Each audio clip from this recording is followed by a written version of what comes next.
but I still wanted to stay. My contract came, I still wanted to stay. And then just one day, it always just is one breaking point, right? It can be the smallest little thing. And one thing small happened. I went home and I told my husband, it just really, really feels like God's closing all the doors on me. Like everything I have knocked and said, hey, I want this to make it better for me. It was a no. I want this to make it so it can be better for me. No. And it just kept going like that. And I was like, I'm not really afraid that at some point he's just going to like slam the door in my face and we're going to be like, gosh, we should have listened. And so he was like, yeah, I think you're right. And I was like, really? And he was like, yeah. I was like, so tomorrow I can just tell them? He was like, yeah. So I went to work. I worked, drove to work crying the whole entire way. I cried so much in that 6 months, more than I'm not a crier. I'm not a super emotional person. I cried so much because it was literally like ripping my heart open. I cried all the way to work. I called my partners in the office and they knew because I told them that I would tell them first. I couldn't get the words out, but they knew what the words were. I went to my office, I typed up my resignation and I pressed send. And it was, and then I picked up the phone and I called the person I needed to, and I couldn't get the words out. And that was the beginning of the end, but the beginning of the beginning. So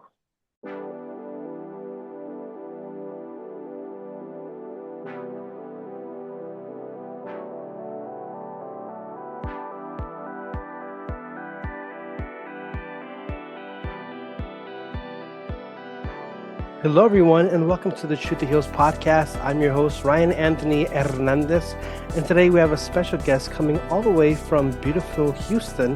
Please welcome to the show, Dr. Anu Sidhu. Dr. Anu, how are you doing today? good, Ryan. I'm so excited to be here. Thank you for having me on the podcast. It's an honor to have you on the podcast. And quick note to the audience, I met this guest over through Threads. So thank you, Doctor, for connecting over there. That was nice. Threads has been really amazing for all that, other social medias like Instagram and TikTok aren't. I feel like there's actual authentic connections happening over on Threads and intellectual conversations. So I'm actually really loving that. The thread that I put out there was, hey, y'all, I'm looking for guests, anyone interested? And you connected. And we're going to get into what you said in a moment. But first, I want to step back because you are Dr. Anu. So my question is, what drew you to becoming a doctor in the first place? I decided in high school that I wanted to be a doctor, and I really, at the time, decided I wanted to be a psychiatrist. So I went to medical school so I could be a psychiatrist. But while I was in med school, I realized that that would be really difficult for me because I really am an empath, like through and through, I'm an empath. And I realized that just going into psychiatry and doing that every day, all day would just be too much for me, drawing. And so I decided to go in to do pediatrics, but as I was doing my rotations, I really just love all aspects of medicine. Like I love medicine. And so at the very last minute, I decided to choose family medicine. I didn't want to stop seeing my kids when they were, 18 years old. I wanted to treat the whole family. I wanted to see people in all seasons of life. And so it was a very last minute decision to pick family medicine, but absolutely the right decision. And medicine was, I cannot imagine me doing anything else. There is nothing else out there for me that I would love this much. And when you first started working, was it what is it, the work of your dreams, or what I'm trying to, Yeah. yeah, was it like Yeah. your dream job? So we start in residency and then we go into, regular job. And I really did love it. Yeah, we were working 60, 80 hours in residency, and I was commuting really far, but oftentimes I was the first one there, the last one to leave. Like I found joy in medicine. It just really fulfilled me in a way that other things hadn't. And when I first started my job out of residency, I was actually really, really happy for 10 or 12 years. I could dictate things the way that I needed to, the way I felt like my patients needed, the way I needed it. And so there was a long time that, my husband and everyone would be like, she loves her job. She loves her job. And people are like, I don't hear that very often. Be like, I get excited for Monday. I didn't have the Sunday scaries for decades. And that was very unique. I was privileged to have a job like that. I worked with the most amazing partners, women, And we had built up this work family, individually hired medical assistants and built up this team. And so Sunday scaries were a foreign thing to me. I got excited for Monday, even though I had kids at home. I got excited to come back from vacation. I got excited to go to work every day for 15 years. So if I were to ask Dr. Anu back then, those first 15 years, what are you most passionate about when it comes to your career? What would she say?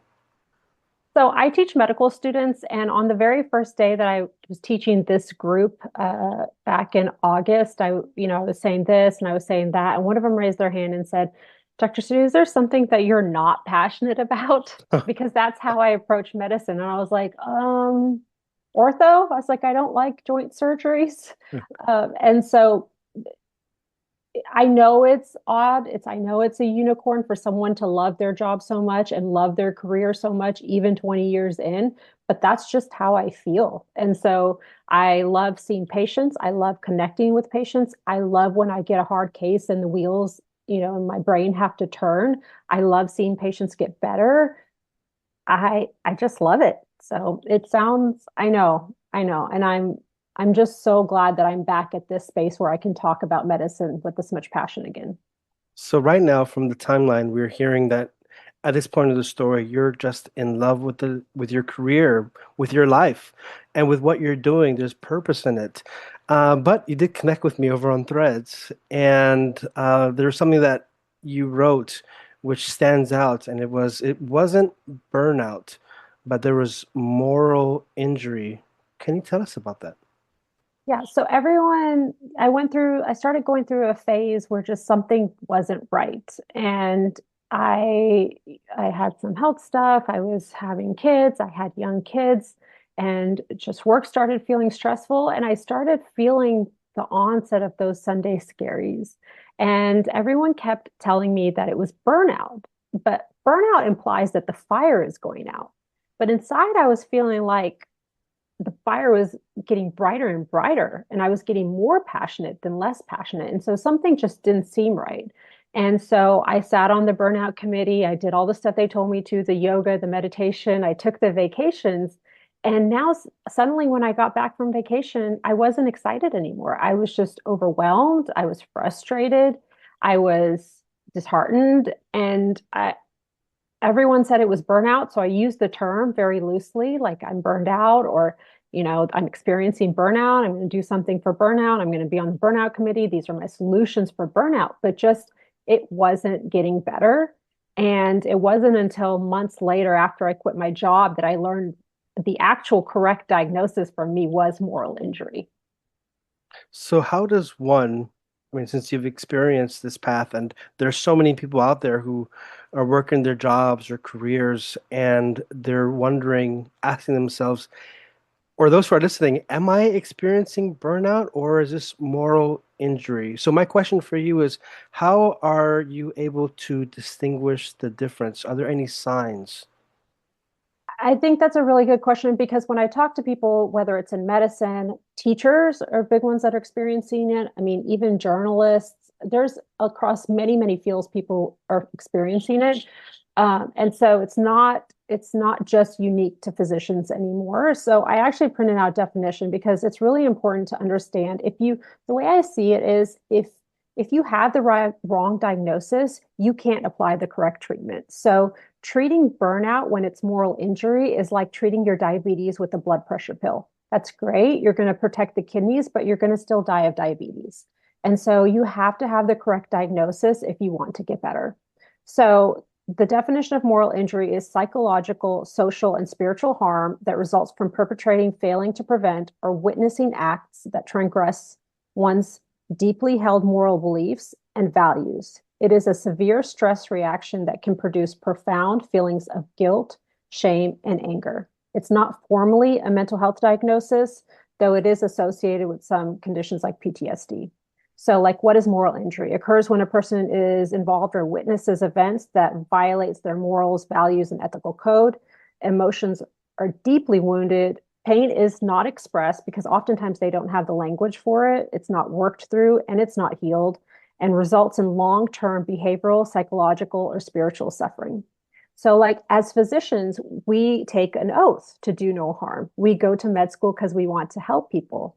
And suddenly we find ourselves in a system where we're having to see more and more patients, spending less and less time with them. The patients are getting sicker, and yet we have less time for them. And so it just becomes this hamster wheel of, did I really do good things today at the end of the day? Did I really help people, or did I rush them through the system?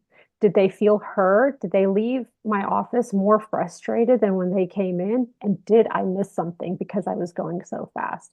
And when you do that day in, day out, it violates every oath you took as a physician. It violates who you are as a human being when that is you. And it just felt like at work, my patients weren't happy. And then at home, I felt like I wasn't spending time with my kids, and just me going to bed at night. I didn't feel good about what I was doing. But I did not have the language for it. So I just kept on to okay, well, let me alleviate my burnout. And I didn't get better. During this time, because with burnout, usually it's like, well, you're explaining how you still had that light. It was still even getting brighter. And with burnout, it's the exact opposite. That light just starts diminishing and then it literally burns out, or figuratively. Um, my question for you is, it wasn't burnout. However, while you were going to work, going with the motions on this hamster wheel, did you feel that you were doing a like a half-assed job? I never felt like I was doing a half-ass job. And that's the problem, is because if you start doing a half-ass job, you probably won't experience moral injury that deeply, right? It's that you're trying to show up to every encounter 110% and you don't have the tools to show up 110%. If Mhm. if I could have been okay with half-assing it, then I don't think I would have experienced moral injury to that. Maybe I would have experienced burnout, which is exhaustion, right? But I wouldn't have felt like I was betraying my values. You don't betray your values and then show up half-ass. If you recognize that you're showing up half-ass and you still continue to show up half-ass, that's not a value issue. That's it's whatever it is. And so I think that my drive to still show up 110% without the tools to do so was really the conflicting part of it. Okay. Well, I think maybe half-assed was the wrong the wrong usage of words. Mhm. But did you feel that you were kind of, I should have said, limited from giving your 110%?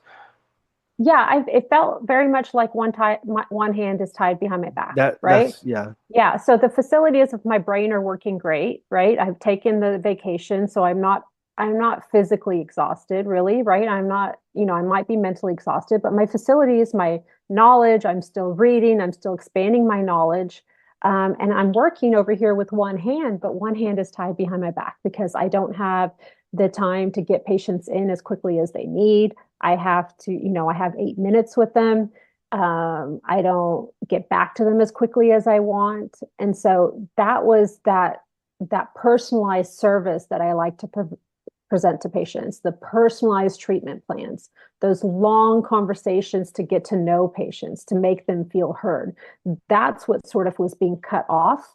And I didn't find value in quantity. I found value in quality. And that's what corporate healthcare is moving away Mm. from. And it wasn't just a problem with the health system that I was working for. It's a problem across the country. There's like a statistic that 70% of people feel gaslit by their physicians at some point. And those numbers are just creeping up. And it's because we don't have the time. So while this was happening, I mean, I mean, it sounds like you've always been a phenomenal doctor. I've It's loved always being a doctor. I don't know about phenomenal, but I've loved being a doctor. Well, like sometimes there are teachers who stand out in an adult's memory when they look back and they remember their childhood or young adult life. And I'm sure that there are some doctors who, when a patient who's now healed or has now moved on, when they look back, either they look back with a smile on their face, or maybe they've already passed, but the family members can look back and remember, man, that doctor was one hell of a good ass doctor. They really gave their 110%. Um, I, I think I think there are uh, people like that, and it sounds like you have that zeal no matter what the conditions. And I think that really shines, and it stays in a person's memory. But moving on, um, Thank you. you did go through this, and people go through this, and they perhaps gaslight themselves into thinking, "Oh, I'm just burned out. I'm the one who's fucked up right now." How did you navigate through that? How did you come to the realization where it wasn't you that was the problem, but there was something even deeper happening? Yeah, so when you work for a corporation as long as I did, it really feels like the whole world ends outside those four walls of that corporation. So everything you do, good or bad, it happens at that system. Your entire network becomes that system. And the so about 6 years ago, I went through something with my health and I had some time to sit back and read books, which I had not had really since med school. And I read a book called Becoming by Michelle Obama. And there's a lot of takeaways from that book. But one of the takeaways, recurrent themes she talked about was the value of adult female friendships. And I realized while I was recovering from the surgery that that is one thing that I had really just kind of let go in my life, right? Through med school, through having kids. I mean, yes, I had female friends, but was I really honoring our friendship the way I needed to? Did I really still have a network, or did I just only have the friends that were the most convenient and closest to me? And so I decided that I wanted that to be different. So I decided from that moment that I would be intentional about creating a network, adult female friendships, a support system. And so I went to some conferences, women in medicine. I became more intentional about, connecting with friends, not just when I needed something or when they needed something, but like, let's connect, let's hang out. And so I had gone to this conference for women in medicine, and I had seen all these amazing women doing these amazing things in life. And, they were telling me, I mean, why are you still employed? You could do this too. And I was like, no, not me. One, I love my job. And two, I've never owned a business. I'm not an entrepreneur. I could never do that.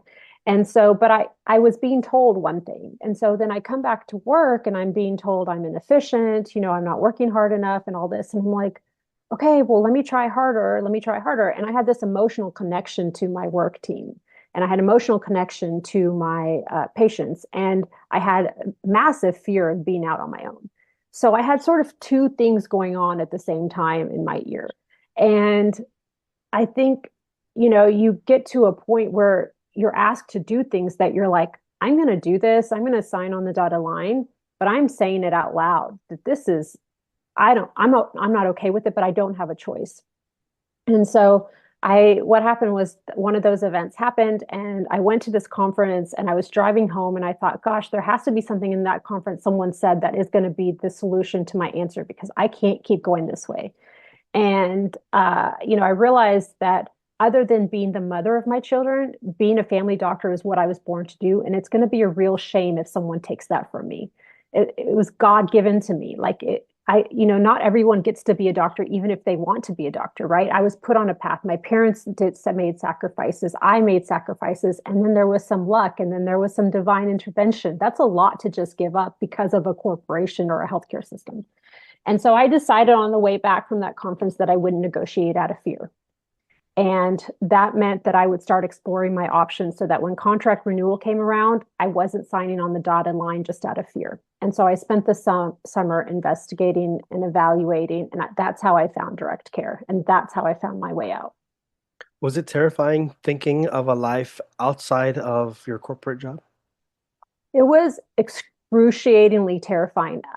I was afraid to lose my work friends who had become real friends. We traveled together, we vacation, I was afraid that I wouldn't be able to run a business. Financially, I was terrified. We had just closed on a house.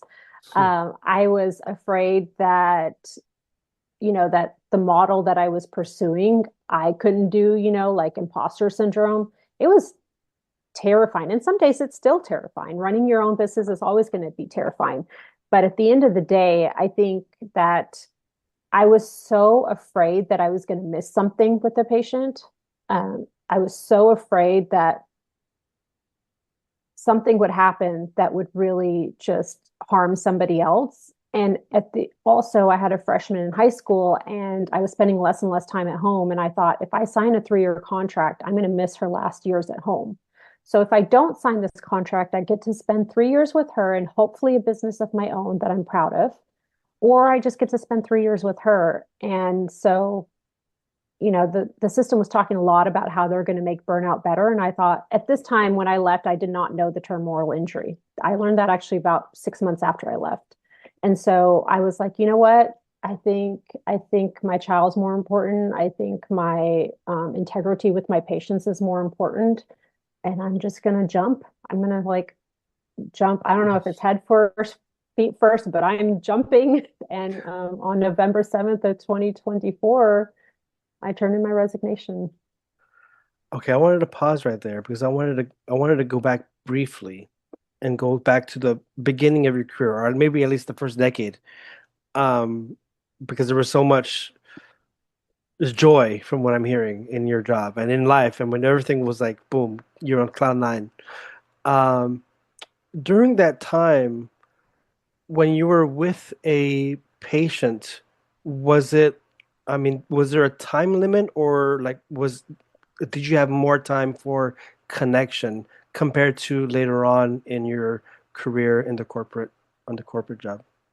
So appointments in corporate healthcare have always been about 15 minutes for follow-ups and, sick visits and that stuff, and about 30 minutes for checkups. And so the time for that has not necessarily changed. What has changed is number one, the what do they call it? The usage, like how many slots are filled, has changed, right? The expectation of how many to see has changed. Number two, the requirements by Medicare and all insurance companies. You've got to do a fall screen. You've got to do depression screen. You've got to do this reconciliation, that reconciliation. That's changed. There's far more points, clicks, admin work. So 25% of a physician's time now is spent doing admin tasks. And so there was all these other extra things that were creeping into those same 15 minutes. And so if these all these extra things are creeping in, I have this extra burden. I'm going to have to do more charts. I'm going to have to do more points, more clicks. And then the schedule is more packed. And so I have been known to be running behind like always. And I've heard that my patients talk about that in the waiting room. They're like, that's fine. She's running behind, but she's going to spend time with me if I need it. So I don't mind because someone else obviously needs it more than me right now. And she'll give me my time when I need it. And so patients didn't seem to mind because they prefer that over being rushed in the exam room. Now, if they were waiting in the waiting room for an hour and then I rushed them through in 3 minutes, that's not satisfying. But if they wait in the waiting room for an hour and I go through all their health issues and they leave feeling satisfied, a patient will do that any day, every day. And so it was more so the creep of everything else coming into medicine. And it was so slow and so not noticed in the beginning until one day it just felt like, hey, where's our time? Where's mine and the patient's time? Like, and so that was the part that started to feel hard. Yeah, so I was just trying to get it. Like, so towards the end, did you feel that you were losing connection? Oh, absolutely. So you you connect with patients by not just hearing how they feel with their blood pressure. You connect with patients about hearing their childhood stories, hearing about their adult kids, hearing about their last vacation. You connect with them by hearing what brings them joy, what makes them sad. And if you only have time to talk about their blood pressure, diabetes, and thyroid because you only have 6 minutes, you start to lose the connection. It's very, very transactional. And they might as well sort of be going and getting medical attention from AI, which I do not recommend. But for a patient, if you're looking at a patient perspective, a patient, goes to see a physician. A physician's like, okay, how's your blood pressure? You're doing fine. Okay, I'll refill that. How's your diabetes? Okay, you're doing fine. They could have done that asynchronously with an app. They could have done it with a telehealth doctor that they've never known before, right? The value of having a family doctor who knows you, knows your family, is traveling with you in all seasons of life, is that it is a fluid, ongoing conversation. I have students that used to follow me around, and they would sometimes be lost in our conversations because me and my patients had ongoing conversations. We could finish each sentences. I could say, "So how about that?" And then they would be like, "Oh yeah, don't worry about that. That worked out." And the students like, "Wait, what? What are y'all talking about?" And that's how I was with my patients. And so when I could no longer do that with patients, I think I was missing that aspect of fulfillment because that was so important to me. That's how I got my value. So you did mention about reading Michelle Obama's book. What was the title again? Becoming. Becoming, and then there's a part where it talks about connection, women connection, right? So there's actually lots of parts. It's a reoccurring theme in her book, like in her life, and I don't know that I was a huge fan of her before. I read that book. I think really I let the media define how I felt about her, but really I became a huge fan after reading that. I even went and saw her live on her tour. But in her book, she valued adult female friendships from the time of schooling, like in high school, to the time in college it got her through when she went to Princeton. And then even when she went in the White House, she still walked out to the driveway to meet her daughter's friend's mom so she could connect with the child that was going to be staying with her. She still invited her close friends from high school and college to have weekend retreats with her once a year so that she could feel connected.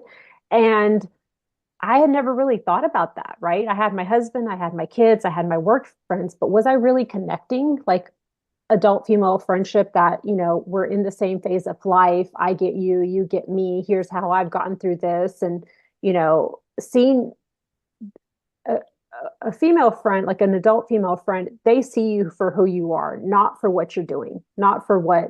And that was a big thing that I went through that I thought, if I had a friend, I wouldn't tolerate this for my friend, right? And why is it that I have more compassion for my friends than I have for myself? And so you start to see yourself through human eyes of someone who's sort of in the same phase of life. And what a 20-year-old is going through and their views of things is going to be very different than a 46-year-old like myself, right? And so um, it just felt like I was connecting with people who got it. Mhm. So, okay, so when you read that book, and not only the book, but also the example of Michelle Obama, did it click for you that holy shit, I need to do something? Or did it take a little bit of time after that? It was very quick realization. I was recovering from a surgery, and everyone in my life, even a lot of friends were also my patients. And so I had always been in the caretaker role. And one of my in real life friends at that time sent me a message that said, "Stop it right now. We want to support you, and you're not letting us. And if you don't let us support you, then all this is a transactional, you're my doctor. This is not a friendship. So this is an actual friendship. And when you need us, we want to be there for you. And you need to just let us."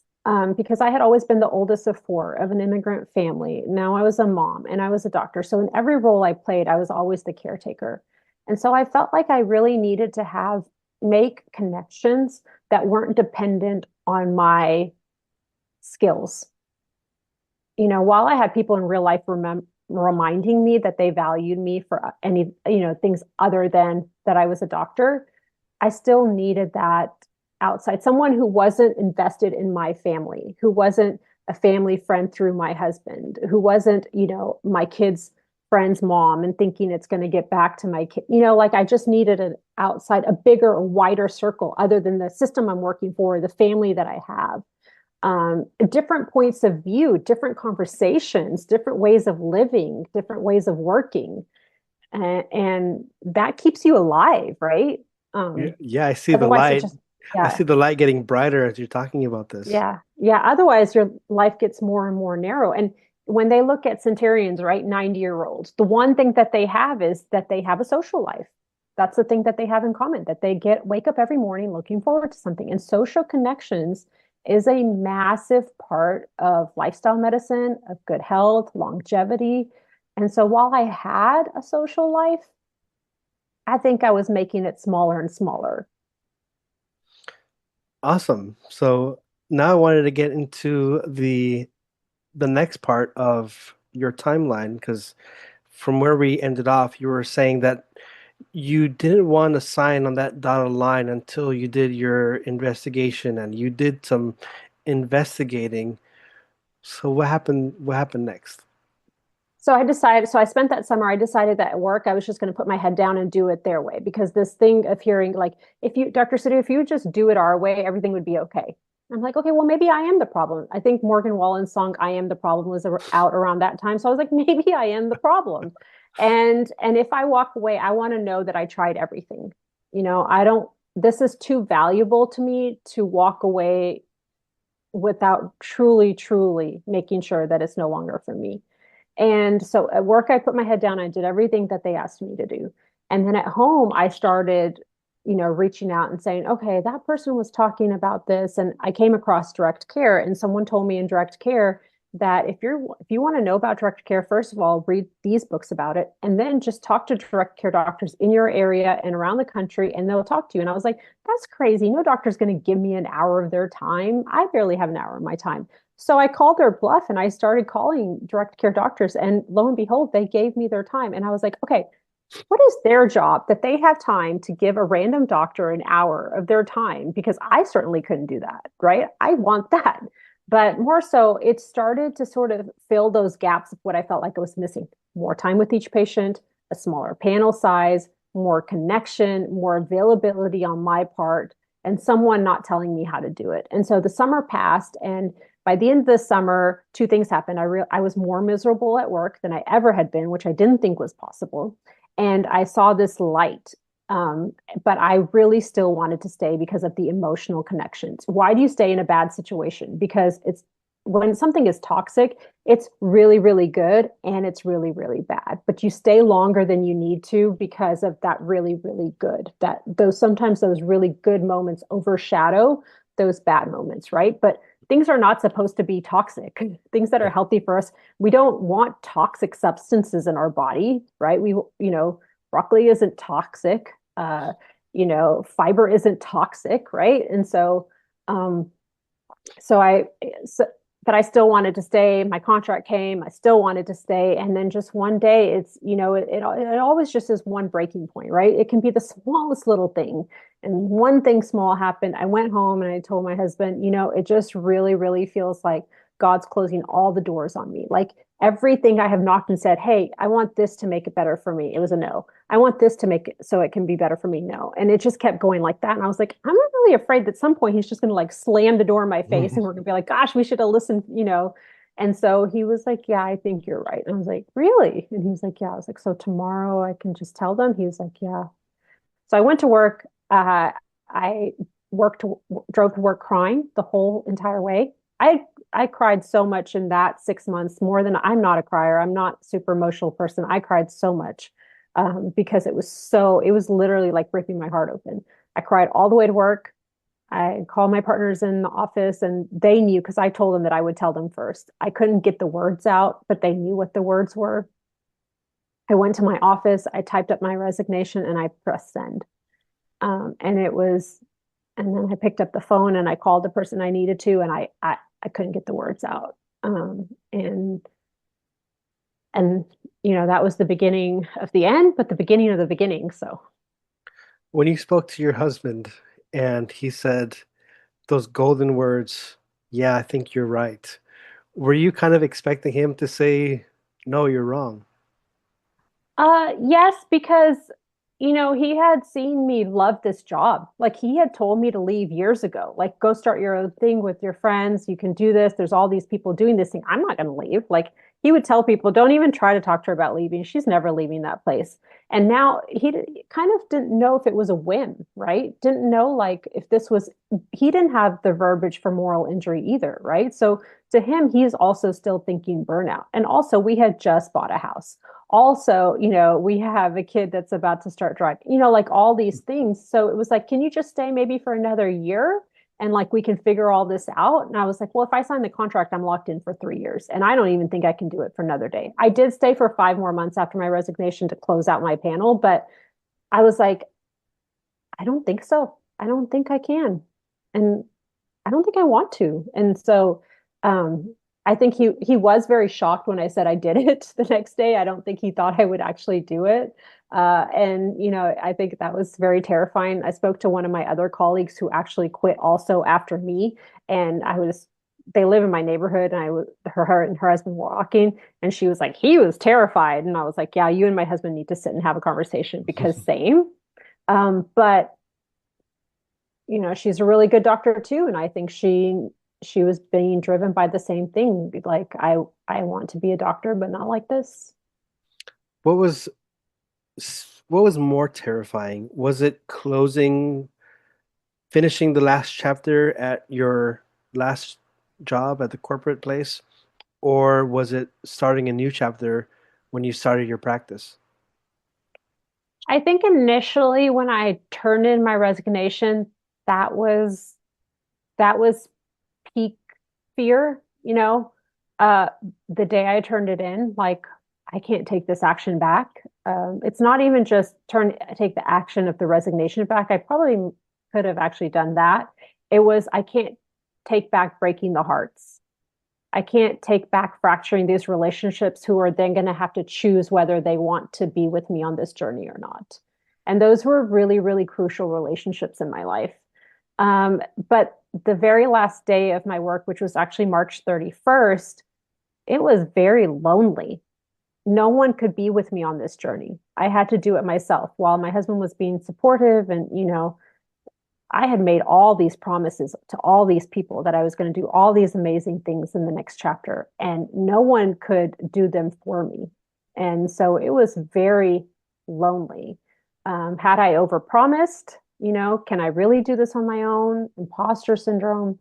So that day walking out on March 31st was an extremely lonely, scary day.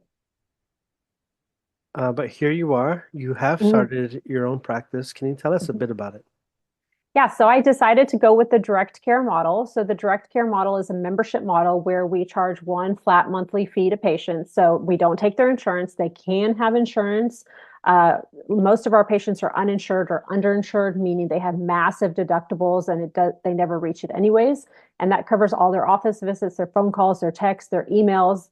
And then we have access to discounted labs, and we have access to discounted imaging. And so in America, we have done a really good job of brainwashing ourselves to believe that it's almost unethical or unreasonable to pay cash for medical services. But if you read books like American Sickness and the cost we pay, you realize that it's actually kind of flipped. It's the insurance system that's the problem. It's not cash that's the problem. For instance, for our car insurance, we would never think to use our car insurance for changing our brakes or our tune-ups, right? We know our deductibles would be through the roof, so we never do it.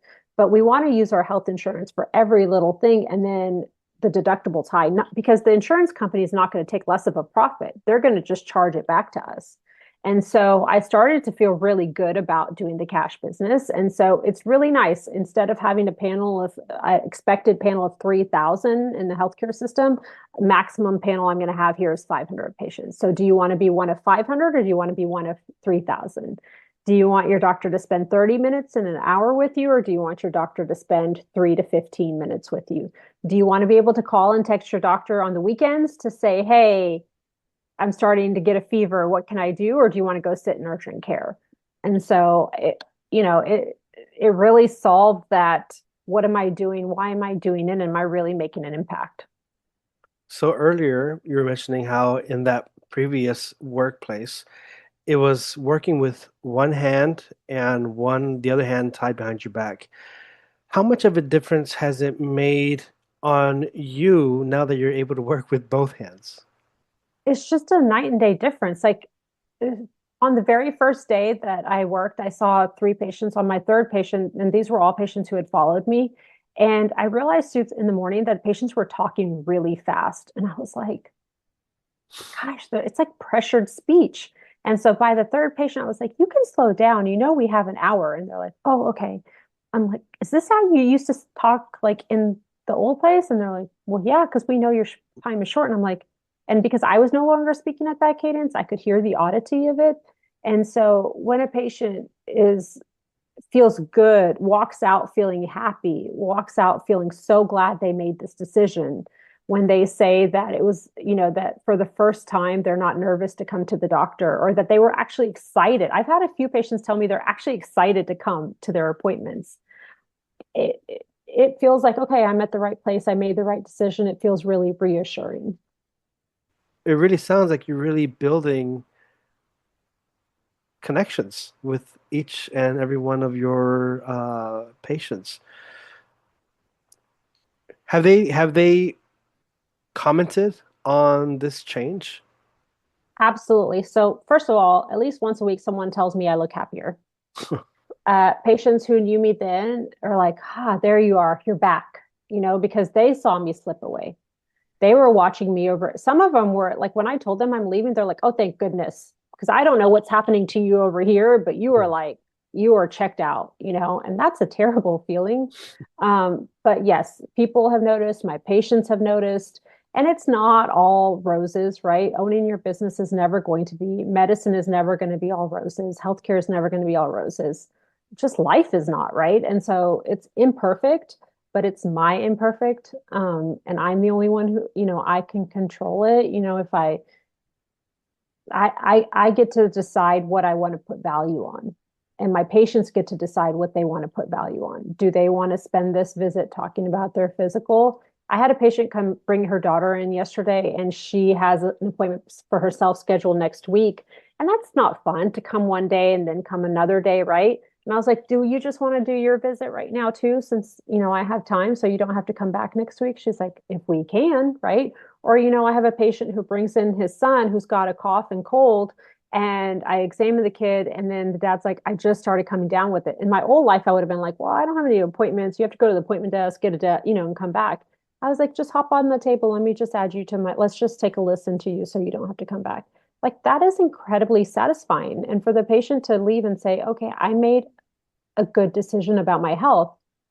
I mean, what more can I want for as being a doctor? Well, thank you so much for sharing today. I've really been inspired. Um, Now, for those who might be interested in learning more, is there a website or resources that you can share with us? Sure. I have my website, which is springmonarchmd.com. That's my practice website, but I spend a lot of time on Instagram at anu.sidhu.md. And I really try to really just keep it like very authentic connections. I don't necessarily want to go viral. I would rather have many good connections than many, just hollow connections. So I spend a lot of time there educating people about, okay, you can't come see me as a patient, but here's how you can become the CEO of your own health. You are in a job that you're miserable in. Okay, this is how you take agency over that. And just health tips about hormone, gut, the things that your doctor really just doesn't have the time to tell you. And then I have a YouTube where I do similar stuff, and it's Anu Sidhu MD. Do you have any books coming out? Maybe that's we'll see. Yeah, I feel like if I said one more thing, and my family and my husband would be like, "Slow your roll here." Like you've, Okay. yeah, yeah. Well, I've if got, ever. yeah. Um, Thank s- you. so thank you so much for sharing about your uh, all that you shared with us. Thank you. Now we come to the part where I ask the question that I ask all of my guests, and that is, Dr. Anu, what is your truth that heals? I firmly believe that healing and shame cannot coexist. And shame is our lowest felt emotion. And so, in order to heal, we really have to come out from under shame. And whether that is talking to other people who are in similar situations so that you're not alone, whether it's getting over the guilt of your contribution to the situation, we have to move through the shame part if we want to heal. And for me, that was huge for me to realize that I stayed in a system so I could make it better, but it was making me worse. And the shame of calling it, the shame of admitting that I couldn't handle it, the shame of saying everybody else is fine and I'm not. I had to realize that that was stuff I was putting on myself, and I had to heal through that. Thank you so much, Doctor. I really appreciated having you on the podcast, and I can really say that I love the zeal that you still carry for your for the work that you do. I love that. Thank And you. To the audience, thank you so much for tuning in. I hope you've enjoyed this episode and you've learned something. I sure have learned something. I learned about moral injury and differentiating that from burnout. It's not the same. Maybe No. before I thought it was exactly the same, but nope, it's not. So I did learn something today. And if you learned something, please feel free to like this episode, subscribe if you're listening to this over on YouTube, or if you're listening to this over on the podcast platform. Feel free to give this podcast a follow and some nice reviews or comments. That always helps. And don't forget to share this episode as well so that more people can discover the truth that heals, which was presented today by our guest, Dr. Anu Sidhu. And if you want to help me out, you can do so as well by buying me a coffee at buymeacoffee.com/truththath7. All of your contributions help me to pay the bills and to keep this podcast going. So with that being said, thank you to the audience for tuning in. And thank you, Doctor, for being an awesome guest on the Truth That Heals podcast. It was a pleasure. Thank you.